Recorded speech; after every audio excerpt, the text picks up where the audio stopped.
مجھ سے کیوں اتنی میں تو قرآن کا داعی ہوں، رسول اللہ کا وارث صحابہ کا سپاہی ہوں، مجھے ہے کفر سے نفرت۔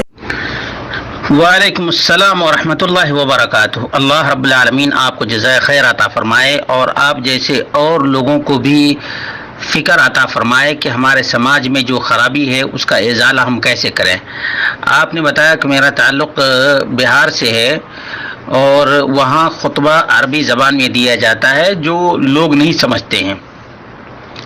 حقیقت یہ ہے کہ اس خطبے کو ہماری زبان میں نہ دینے کی وجہ سے بہت ساری خرابیاں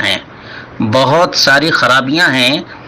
ان خرابیوں کو تو گنا نہیں جا سکتا ہے، البتہ خطبہ جو میں نے سنا ہے اور میں نے کئی مرتبہ لوگوں کو ٹوکا بھی ہے، یہاں تک کہ جو لوگ خطبہ پڑھتے ہیں ان سے بھی میری بات چیت ہوئی ہے۔ حافظ قرآن ہے کوئی اور وہ خطبہ کی کتاب لے کر کے لوگوں کے سامنے کھڑا ہو جاتا ہے اور پڑھ کے سنا دیتا ہے۔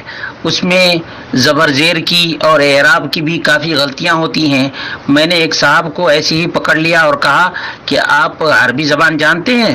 تو اس نے کہا کہ نہیں، میں حافظ قرآن ہوں، میں عربی زبان نہیں جانتا ہوں۔ تو خطیبوں کا جب یہ حال ہے کہ عربی زبان خود خطبہ پڑھنے والا نہیں جانتا ہے تو سامعین کو کیا سمجھا سکتا ہے؟ سمجھا ہی نہیں سکتا ہے۔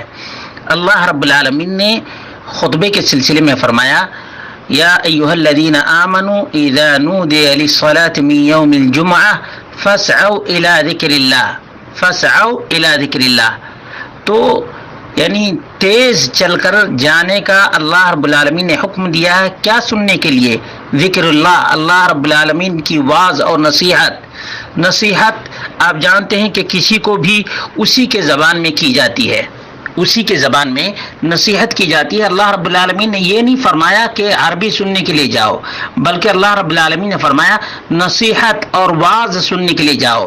واعظ کہتے ہیں اسی کی زبان میں اس کو سمجھانا، اب خطبہ ہی کو دیکھ لیجئے، خطبہ کا مطلب ہوتا ہے ٹو ایڈریس، کسی کو بھی خطاب کرنا۔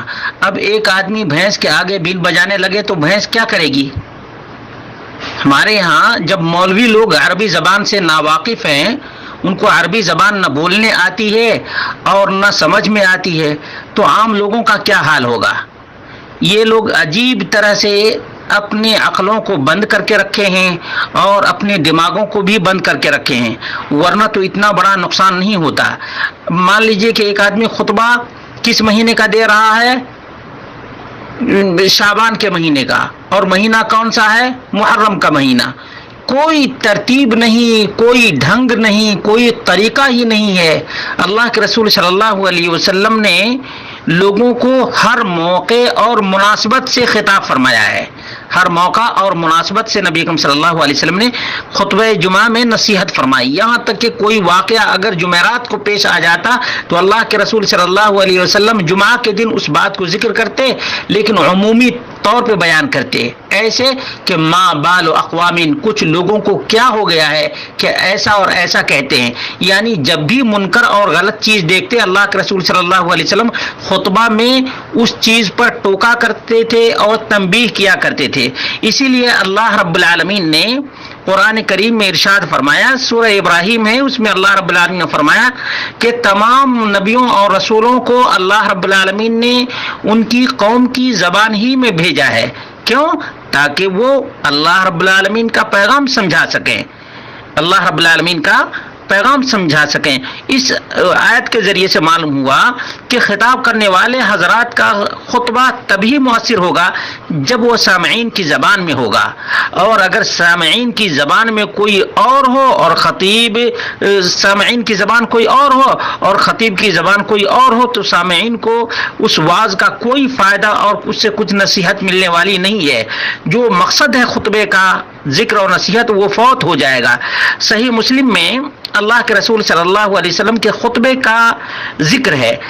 اللہ کے رسول صلی اللہ علیہ وسلم کے بارے میں صحابی بیان کرتے ہیں، یقرأ القرآن ویذکر الناس، صحیح مسلم کتاب الجمعہ، باب ذکر الخطبتین قبل الصلاۃ۔ یہ آپ دیکھ لیجئے گا، صحیح مسلم کی حدیث ہے، رسول اللہ صلی اللہ علیہ وسلم قرآن پڑھتے اور لوگوں کو واعظ کرتے تھے، وَيُذَكِّرُ النَّاسَ، صرف قرآن نہیں پڑھتے تھے، قرآن پڑھ کر کے نصیحت کیا کرتے تھے۔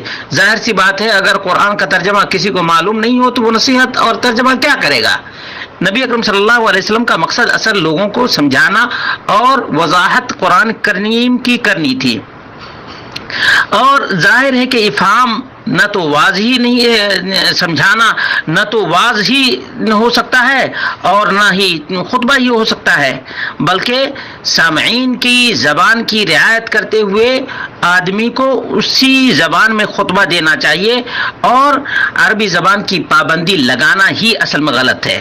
ہمارے یہاں عام طور پر لوگ کہتے ہیں کہ ہمارا مسلک حنفی ہے، احناف سے ہمارا تعلق ہے۔ میرے بھائی احناف نے تو یہاں تک کہا ہے کہ فارسی زبان میں اگر کوئی آدمی اللہ اکبر کے بجائے فارسی کا کوئی لفظ استعمال کر دے تبھی نماز درست ہو جائے گی۔ بھلا بتائے کہ نماز جیسی عبادت وہ اگر غیر عربی زبان میں ہو سکتی ہے، حالانکہ یہ بات صحیح نہیں ہے، لیکن اس میں بھی آپ دیکھ لیجئے کہ صاف طور سے احناف کے یہاں غیر عربی میں تکبیر کہنے کی اجازت ہے، تو بھلا بتائیے کہ خطبہ جماعت دینے کی اجازت نہیں ہوگی؟ فتاوی شامی میں مذکور مسئلہ کے بارے میں لکھا ہے کہ مصنف نے خطبہ کے عربی میں ہونے کی قید نہیں لگائی، کیونکہ باب صفت الصلاح میں گزر چکا ہے کہ امام ابو حنیفہ کے نزدیک یہ شرط نہیں خاص سامعین عربی پر قادر ہی ہوں۔ اب سوچ لیجئے کہاں گئے حنفی لوگ؟ علماء سے بات کیجئے، علماء کو بتائیے کہ فتاوی شامی اٹھا کر کے دیکھ لیجئے، فتاوی شامی میں جو لکھا ہوا ہے اسی کو پڑھ لیں کم سے کم۔ مصنف نے خطبے کے عربی میں ہونے کی قید نہیں لگائی، مصنف نے خطبہ کے عربی میں ہونے کی قید نہیں لگائی، کیونکہ باب صفت صلاح میں گزر چکا ہے کہ امام ابو حنیفہ کے نزدیک یہ شرط نہیں، عربی میں خطبہ دینا شرط نہیں، خاص سامعین عربی پر قادر ہی ہوں، عربی میں ماہر ہوں تب بھی عربی میں خطبہ دینا لازم اور ضروری نہیں ہے۔ اپنے آپ کو احناف کہتے ہیں، حنفی کہتے ہیں، اور امام ابو حنیفہ کی اس بات کو ٹھکرا دیتے ہیں۔ اللہ ہدایت دے۔ خاص سامعین عربی زبان پر قادر ہی ہوں، برخلاف صاحبین کے، صاحبین یعنی محمد بن حسن الشیبانی اور ابو یوسف کے بارے میں کہتے ہیں، کیونکہ ان کے نزدیک عربی میں ہونا شرط ہے، مگر عربی سے عاجز ہو تو پھر ان کے نزدیک بھی غیر عربی میں جائز ہے۔ دیکھا آپ نے، امام ابو حنیفہ کے نزدیک عربی آپ جانتے ہو تب بھی غیر عربی میں جائز ہے آپ کے لیے، صاحبین کے نزدیک اگر آپ عربی زبان جانتے ہیں تو عربی ہی میں دینا چاہیے، عربی نہیں جانتے ہیں تو دوسری زبان میں خطبہ دینا جائز ہے۔ آپ سوچ لیجئے ذرا سا، ائمہ احناف کے یہاں بھی خطبہ کے لیے عربی زبان شرط نہیں ہے۔ صحابہ کرام میں عربی زبان کے علاوہ خطبہ دینے کی مثال اس لیے نہیں ملتی کہ ان کی زبان تو عربی ہی تھی، ان کی زبان عربی ہی تھی۔ مجھے امید ہے کہ آپ کی بات لوگوں تک پہنچے گی اور آپ لوگوں میں کوشش کریں گے اور آپ لوگوں کو بتائیں گے کہ اپنی زبان میں خطبہ دیا کریں، اپنی زبان میں خطبہ دیا کریں۔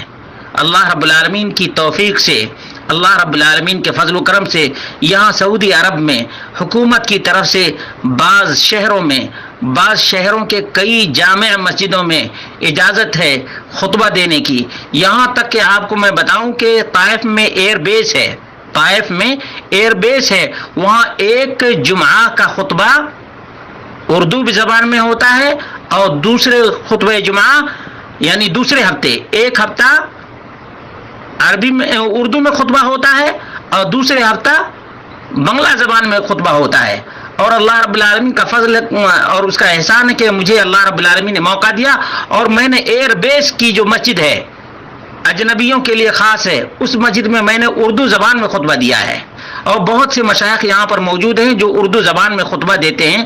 اللہ رب العالمین ان تمام کی کوششوں کو قبول فرمائے۔ ہمارے ملکوں میں اب تک جمود ہے اور نہ اپنے مذہب سے واقفیت ہے اور نہ قرآن و سنت کے تقاضا سے واقف ہیں۔ اللہ رب العالمین ہم سب کو توفیق عطا فرمائے۔ والسلام علیکم ورحمۃ اللہ وبرکاتہ۔